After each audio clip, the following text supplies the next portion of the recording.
Recoil Audio, the new L3 series. That's level 3, which is basically entry level. So, but they have a yellow theme. This is the 12-inch single 4 ohm. I would compare it to the JL Audio WX. Do you guys remember that series? So basically just super entry level. These are really good for home audio replacements. It is 4 ohm. However, most home audio has a inductor in the crossover, and that adds about 1.5 ohms. So it puts it in the safe zone for most high quality audio. But I wish they made an 8 ohm version. In fact, I picked up a pair of Rockford HE subs last night, 8 ohm each, and I'll do a review on those. Those are one of my favorite subs. The HE and the HE2, you put them on a, what do you call it, box simulator, and they are flat to 30 hertz. So I don't have my test rig set up, even though Josh brought back my testing computer, which is, it's laughable now. It was a Duron 900, and not even a 1 gigahertz processor, but it worked fine for Windows XP, and it worked fine for testing woofers. But let's open this up and look at it. For reference, this is the RW series, which used to be the entry level and is on par with the JL Audio W0. This is one of my favorite woofers. I know that it plays down to 30 hertz. It looks like is it the same frame? No, it's a little different. So you got to remember that Larry Van Sickle is one of the co-founders for Lightning Audio, and then they built it up in '99 when I was working there with them, and then they sold it off to Rockford Corporation, who then promptly ran it into the ground. Even though the reason why they bought Lightning was for two reasons, which was number one, to double up their orders, because at the time Rockford and Lightning were both buying from the same factory. And so they could save some money there. And also Rockford had been approached by Hollywood producers to do some sort of team up with product placement in a movie. That movie happened to be Fast and Furious, which of course lived on to make however many sequels.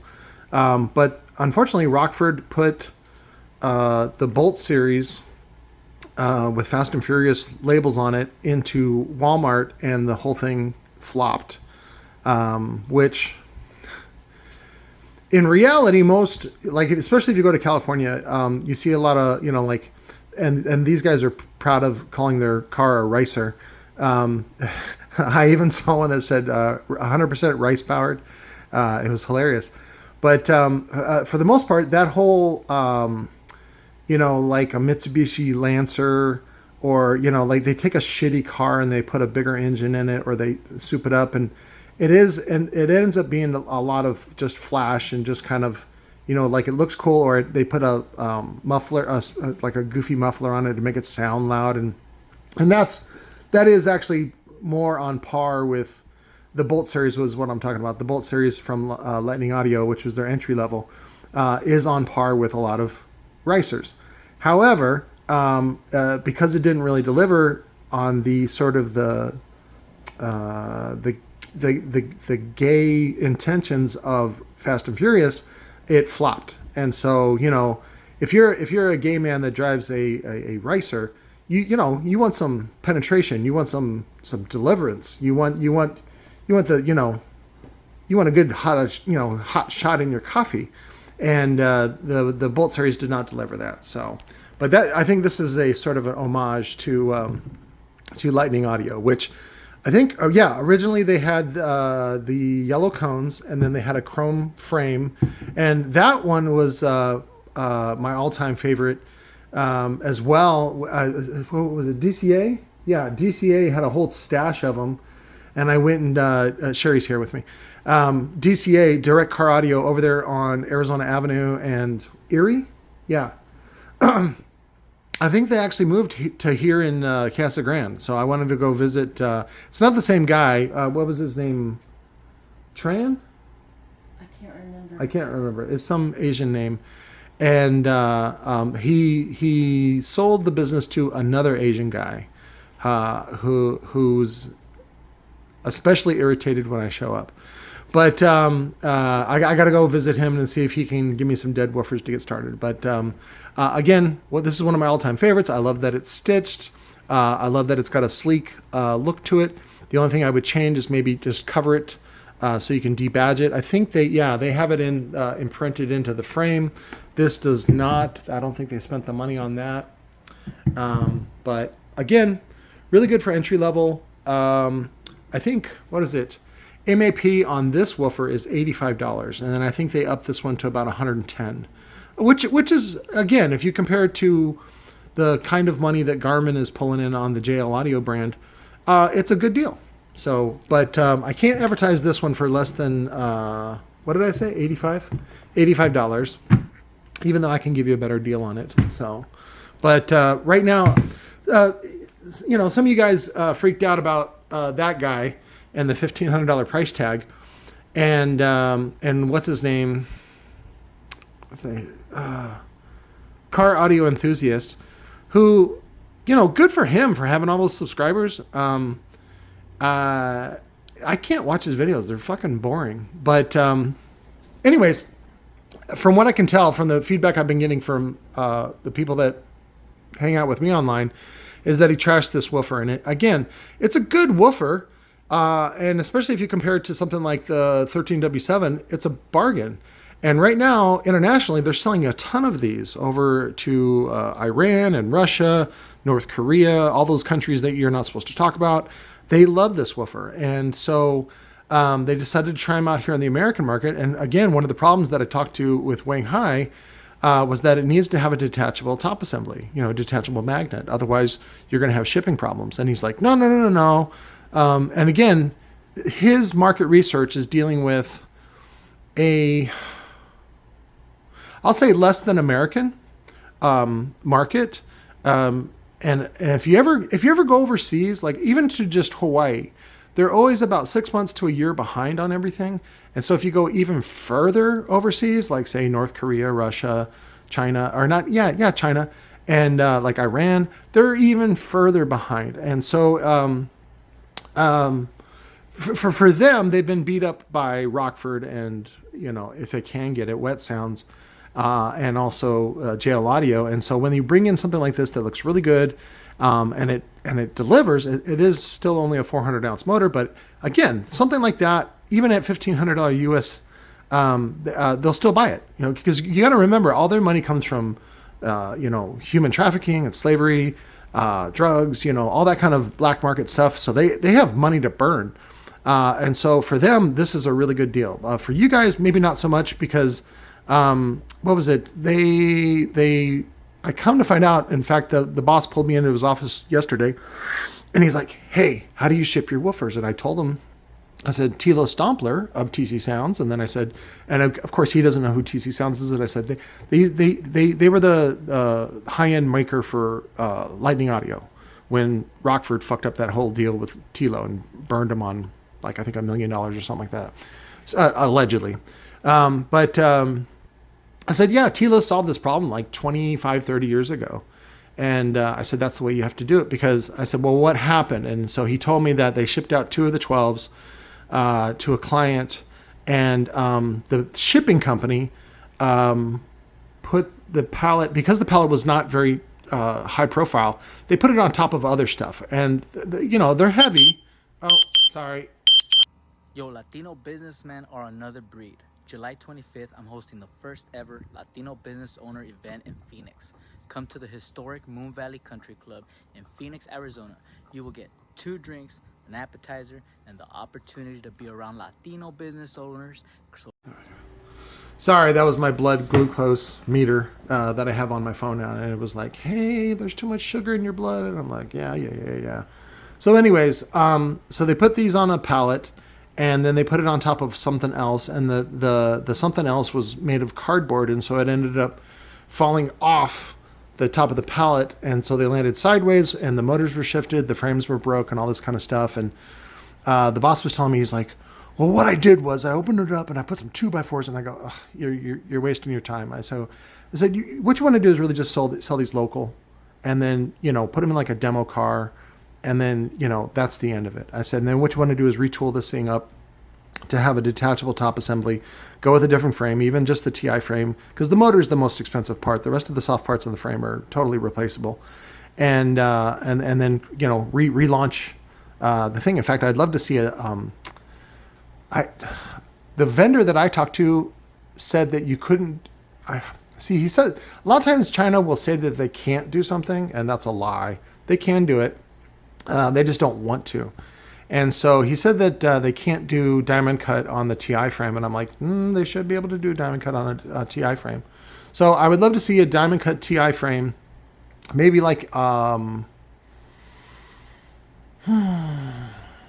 would love to see a blue theme, sort of like the Audio Pulse blue, which is a two-color powder coat where they do a sparkly silver base coat and then they do a trainee blue top coat, translucent blue, not like hidden penis blue, but a translucent blue, and then do the diamond cut, and then that motor. I think that'll be a winner. And then also, if they, again, this is just my thoughts, maybe come down about half price of doing about, I would say like a $400 price tag instead of $1,500 would be more appropriate. And then, of course, I would love to get into the 600 ounce motors and sell those for $1,500. Those sell for $1,500, and you can buy those on Down for Sound, whatever brand they are. The RS, was it Resilient? Yeah, Resilient Sounds. Like JP bought up all the Resilient Sounds for like $650 each, and then was selling them for $1,200. So yeah, and then you sell it, like again, MSRP, suggested retail price of $1,500, and then you do them on sale, or you do them for a sponsor. That's a big thing. I keep seeing on these ads from Big Jeff about sponsoring people, and who is it? Nate from NVX. Boy, he's a little skinny baby boy, isn't he? He's so cute. And they're doing sponsorships, and again, all they do is they give you a discount, but it's still overpriced. So that's how they get past that. But then what they're looking for is just free advertising out of you, and a lot of times they'll put quite a lot of constraints on you. Like you have to go to these many shows, and you have to travel these many hundreds of miles in your area to go promote the product and all that kind of stuff. Anyway, sorry. I haven't done a video in a while, and I'm actually really kind of lonely for men friends. If you, I don't know if here in Phoenix they have these. I keep seeing them on social media. They're like, "Do you own a business in the Phoenix area? Are you a man? Do you want to take hot loads in your butthole? Contact us." And it's just for guys, and it's like, come see hot angry men, And I'm like, I don't know. And then I'm like, babe, should I call these guys? And she's like, yeah, you should call these guys. So anyways, let's see. No, this is the SW manual. I had to, in order to fit these in the car, I had to get rid of the boxes. So I ended up trying to kind of buying them by default, but other stuff I took back. Anyways, it's a good woofer. It's a really good woofer. It's got a rubber surround, treated paper. I like them for home audio, especially. So the only thing I wish they had done is instead of putting recoil here, they had put it even just the R, because I think the R is cool. See, and just put the R right there on the dust cap, so then you could like replace the dust cap and then rebadge them. But I think that they put it into the gasket too, and it is a removable gasket, which is nice, and it is rubber, so it is nice. But it is only 200 watts. So again, this would 200 watts RMS, and it is a little conservatively rated, so I would go about 250. But I think that's still more than the JL Audio WX. Again, you probably got to go in the archives to find those, because I don't think they carry them anymore. But again, that was a very entry-level subwoofer. And again, the MAP on this one, minimum advertised price, is $85. So, but again, if you want a bunch of these, let me know, because right now the pricing for Recoil, as you saw with this one, is I don't want to use the word clusterfuck. What I will use is up in the air. right now. It's up in the air. So because one of the problems with Recoil right now is that they have kind of a split personality in that there's a lot of inventory in what they have in inventory. That's one problem. The other problem is that Shanghai, China, keeps advertising, especially on social media, which ends up stirring up problems, that there's this huge catalog. And I don't know if I showed you guys the catalog before I went in, but I'll show you the catalog when I get... Did I? I think well, there's two catalogs, but I'll do another video because I'm wanting to redo a lot of my videos to update them and also bring more quality. Because a lot of times I get questions about stuff and I go watch all my videos. And then I look at all my thumbnails. All my thumbnails are trash. Again, I don't really like playing that whole doing videos for money kind of whoredom that everybody else does. I don't like doing that. So I just like being a personal whore, like you text me, with some dick pics and then I send some dick pics back, you guys understand what I'm saying. So, but anyways, I think that was it. Good woofer, $85. But again, text me direct if you want better pricing. And, that's what I was talking about was the, not clusterfuck of the pricing on Recoil stuff is, the other problem is that Shanghai, China, offers too many SKUs. There's too many products. And a lot of that is, that's their marketing research, meaning that, like, if you notice with DS18, they have the same problem, which is that they'll import something and sometimes it doesn't move when they want it to move. Sometimes it moves later. Sometimes it doesn't move at all. And so they don't quite know what the customer wants, even though they do know what the customer wants. The customer wants high quality stuff that looks awesome for cheap. That's what they want. And to me, again, this is my marketing experience and my experience in the marketplace, which is that what they really want is something they can debadge. And the reason why you want to debadge that is because if you are the guy that is into this stuff and is reselling, installing, and doing that kind of stuff, you need a way to get points on it, right? But Recoil is trying to get into the market. And so they put their brand on everything. The only time I haven't seen this is with Scar and the other one, Rockville, and then the Rockville knockoff, which is Soundtown. Yeah, all three of those guys don't really badge their shit. And it's fucking amazing because you can get it to remove the badging, put on your own, whatever cool dust cap or something like that, carbon fiber, and then put your badge on it, whether it's laser scribed or whatever it is, something cool, and then resell it for a good margin. Because the people that don't know any better, again, like I was talking about, most people have been beat up by Rockford, Wet Sounds, and JL Audio on price, and then when you offer something that looks awesome, is high performance, and is cheaper than those guys, that becomes something very appealing in the market. But again, the masters at Recoil for branding don't, I think it's ego. I think they want to put their brand over everything because they see other brands do that and they don't quite understand their position in the market. So, and if you don't understand your position in the market, then you're just blind. And so again, I'd rather see these things built in a way that you can rebadge them easily. And then that way you end up getting shade tree installers, just guys that work from home. You're giving them the ability to resell at a profit. So they're buying more and more and more. And what's great is they can buy directly off of Amazon. So as a company, you don't have to worry about distribution anymore. That was the other non-clusterfuck things that's at Recoil right now, which is that if you're a dealer, you're like, hey, why are you selling these out the side door to Amazon for super cheap? And they go, no, that's just Amazon product. And they go, right, but you're taking our customers. And also and Scar does this too, which is where you can sign up for a dealer for Scar, but the pricing on Amazon is cheaper. So it's like, what's the point of being a dealer for Scar?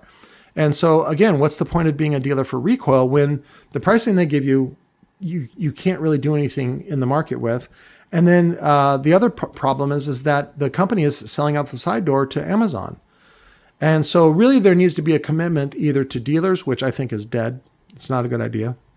Or even distributors, like Big Jeff, somebody that does a huge mail order operation that has, some warehouse in like Arkansas. That's like, they used to make, weapons and stuff like that there. And then now it's like 100,000 square feet or 1,000,000 square feet or whatever it is.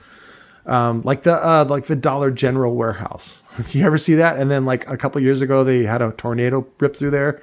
That was a really big warehouse. But, and I'm sorry for their loss, but, what was it? So anyways, you get into these distributor types, that want stuff basically 10, 15, 20 points above landed cost, Chinese, what it costs from China from them. And then they can mark it up. But again, I think the future is in small dealers, and them buying off of even and I'm surprised Amazon hasn't done this, where you do like a membership only,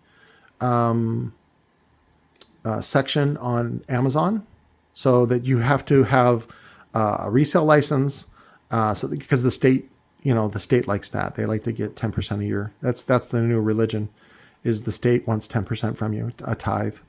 So you make sure you have to have a resale license, and then like there's some sort of minimum order, and then also some sort of, not a big commitment, but some sort of commitment to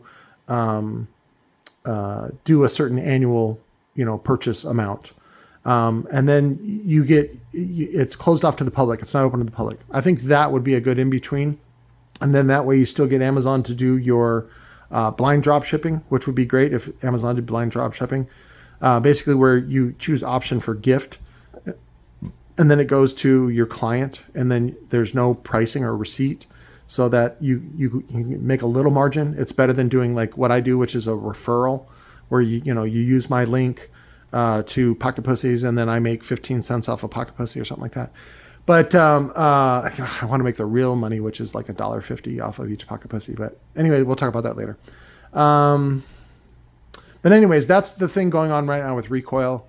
And I'm hoping I can, now that I'm home, I can step in and maybe help guide them, because the company, the parent company, they make so much more money off of Cicada. So because again, in the American market, Wet Sounds, JL Audio, and Rockford Fosgate, and then also a little bit of Kicker, have been beating up motorcycle owners and side-by-side owners for a really long time. And so somebody like Cicada can come in, and even though they're selling like, a pair of awesome, really loud tweeters, what they call high-energy tweeters, for $1,200, that's still like $500-$600 cheaper than Wet Sounds and Rockford Fosgate. So it's all a relative market, and they make way more money on that than they do on Recoil. Recoil is really good for Amazon. So, and that's what I hope to see, stuff like this get up to the point where they're doing, and also doing doing distribution through Amazon, because they actually Recoil, they finally hired somebody to do their eBay sales. And they do a lot of eBay sales. However, it's a lot of work, and it's a lot of packages to do onesie twosie stuff. And so it's almost like tricking someone into taking that account, because the margins, after eBay gets their pull, after PayPal gets their pull, after everybody gets their take, there's not much left for the person that does the actual work. And so that's why even I don't even like to do eBay. Facebook Marketplace, maybe OfferUp. I still don't like all the ads on OfferUp. I think Facebook Marketplace is good, especially if you allow them to send you a bunch of Insta whores that are now feeding into, all the Instagram prostitutes that are now feeding into Facebook and flooding Facebook, and then again, it's just feeding you porn, and I don't know if I want to get into that. Anyways. Let Facebook own your attention, and then you can sell through Marketplace, I think, as a better place to go. So anyways, I'll close this video, but thanks for tuning in, and thanks for all your support. I'm back, and hopefully I can stay out of the sights of the government.